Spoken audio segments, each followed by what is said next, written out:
Sebenarnya kalau menurut saya itu terlalu berlebihan ketika ada orang, ada muhibbin, ada budak itu yang menganggap bahwa Habib Lutfi itu adalah waliullah, orang yang paling alim sejagat raya.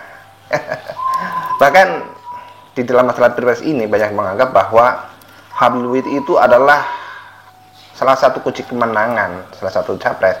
Ya buktinya kemarin tahun 2019 Presiden Jokowi itu jadi karena adanya Habib Lutfi. Tapi apa ya begitu? Enggak lah, nyatanya tahun 2014 dulu Habib Lutfi itu ada di mana? Ada di Prabowo kan, dan kemudian Jokowi yang jadi. Artinya di sini bahwa Habib Lutfi adalah orang biasa, bukan seperti anggapan orang-orang. Dia itu seorang waliullah, seorang ahli agama, seorang core of the core, seorang yang paling wow sejagat raya. Enggak seperti itu. Dan besok ketika sekarang Habib Lutfi itu berada di paslon 02 mendukung Prabowo Gibran, bukan jaminan kalau Prabowo Gibran itu bakal jadi. Kenapa? Ya semuanya Gusti Allah lah, bukan karena sosok Habib Lutfi ataupun siapa. Tentunya siasah serta takdir dari Allah Subhanahu wa taala yang akan menjadikan seseorang itu menjadi seorang pemimpin. Jadi kalau sampai ini ya, kalau sampai Prabowo itu tidak jadi, apakah kewalian Habib Lutfi itu telah ditarik oleh Allah Subhanahu wa taala? Tapi yang jelas netizen lah yang maha benar. Apapun pilihannya, siapapun capresnya, jangan sampai ya kita tuh saling berantem. Karena siapa yang akan menjaga negeri ini kalau bukan kita? Mari kita jaga negeri ini dari tangan-tangan orang-orang jahat, dari para pencuri makam dan dari para pencuri nasab. Assalamualaikum warahmatullahi wabarakatuh. Selamat datang guys di channel Diam Saudara. Assalamualaikum warahmatullahi wabarakatuh. Bismillahirrahmanirrahim. Alhamdulillahirabbil alamin. Allahumma shalli ala sayyidina Muhammadin wa alihi washabihi ajmain. Ma ba'du. Saudara-saudaraku sebangsa setanah air yang saya cintai, saya banggakan. Video kali ini masih terkait dengan Habib Lutfi bin Yahya Pekalongan, yang kita ketahui dia menjadi anggota tim ses TKN Prabowo Gibran di jajaran Dewan Penasehat.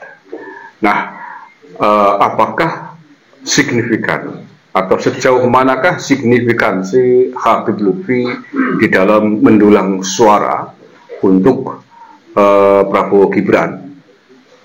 Nah, ini perlu untuk kita telisik.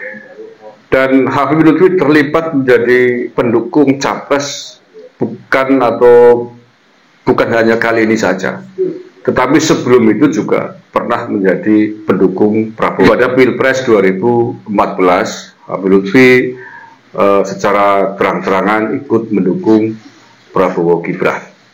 Silakan ditelusur, dicek jejak digitalnya, masih ada, masih banyak.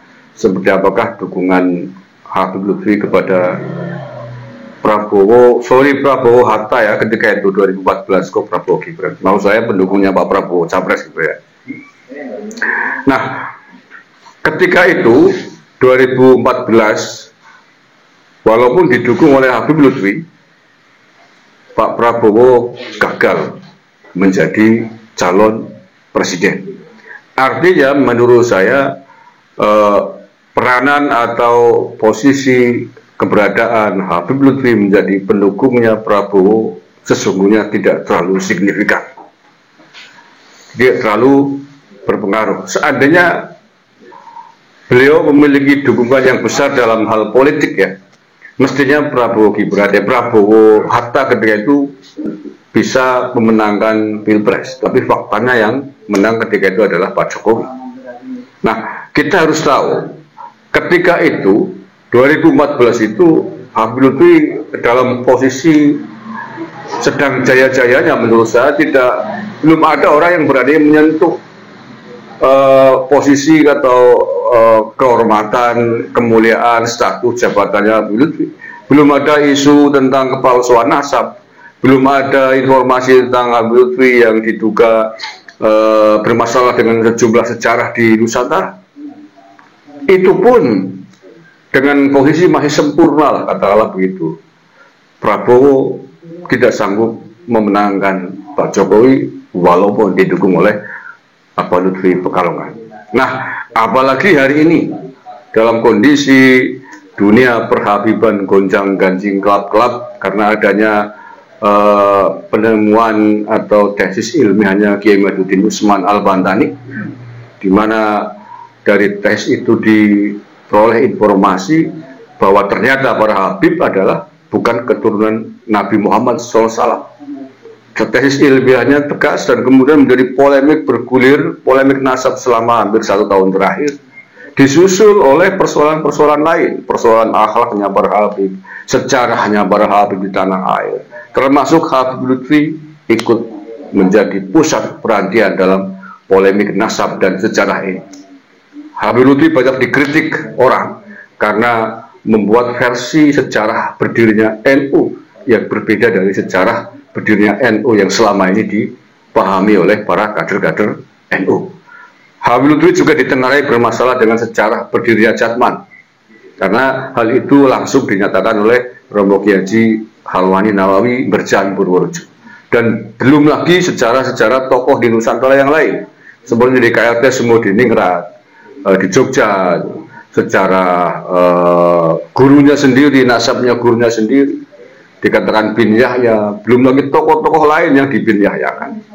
Nah, ini menjadi Abah Lutfi Pekalongan masuk dalam kisaran polemik nasab yang berat, bukan pere-pere, pada di pusaran langsung, karena beliau adalah dianggap sebagai sesepuhnya para Habib di tanah air.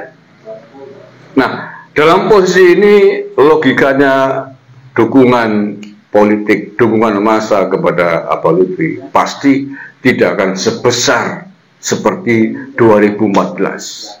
Nah, maka menurut saya signifikansi pengaruh Habib Lutfi terhadap Prabowo Gibran menurut saya tidaklah signifikan.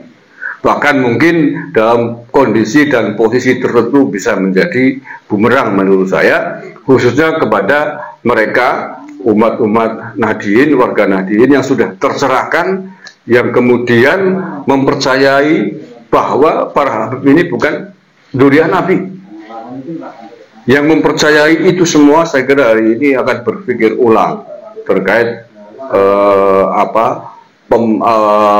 keputusannya untuk mendukung memilih Prabowo Gibran. Nah, oleh karena itu menurut saya, seandainya pun nanti Prabowo Gibran memenangkan pertarungan Pilpres 2024 ini, seandainya pun demikian, maka menurut saya ini bukanlah pengaruh dari Abah Lutfi Pekalongan, tapi pengaruh-pengaruh yang lain terkait dengan elektabilitas Pak Prabowo, elektabilitas Gibran, dan hal-hal lain yang membuat Prabowo Gibran memenangkan Pilpres, bukan karena pengaruhnya Abah Lutfi.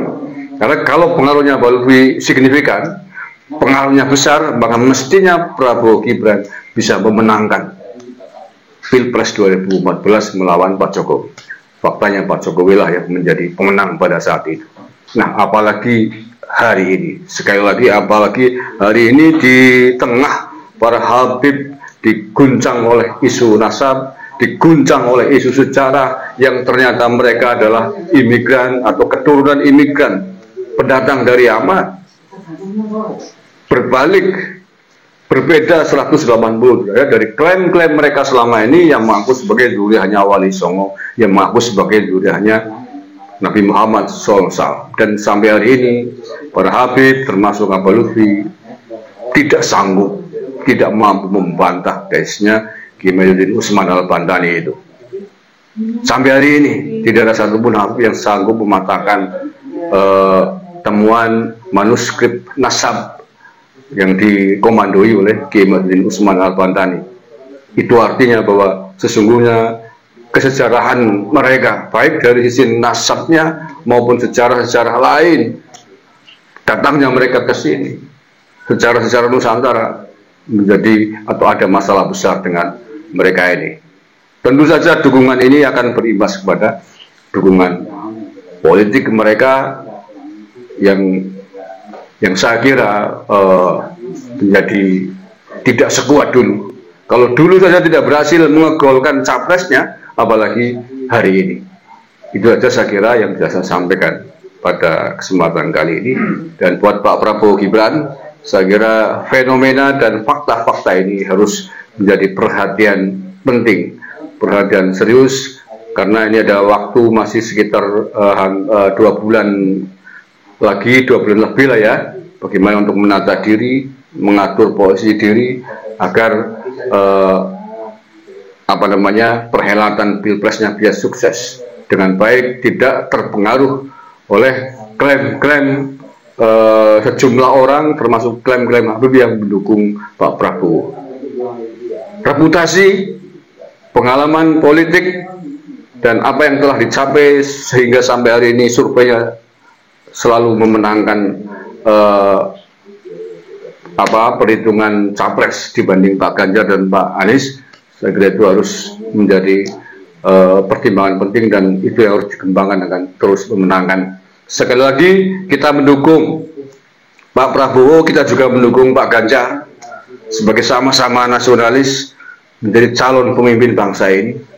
Mari kita kembangkan kampanye yang positif dan kita hindari kampanye black campaign. Kita mendukung sosok-sosok nasionalis untuk memimpin bangsa ini, dan kita tidak mendukung orang-orang yang pernah terlibat dengan gerakan kelompok radikal menjadi pemimpin bangsa ini. Terima kasih. Assalamualaikum warahmatullahi wabarakatuh. NKRI harga mati.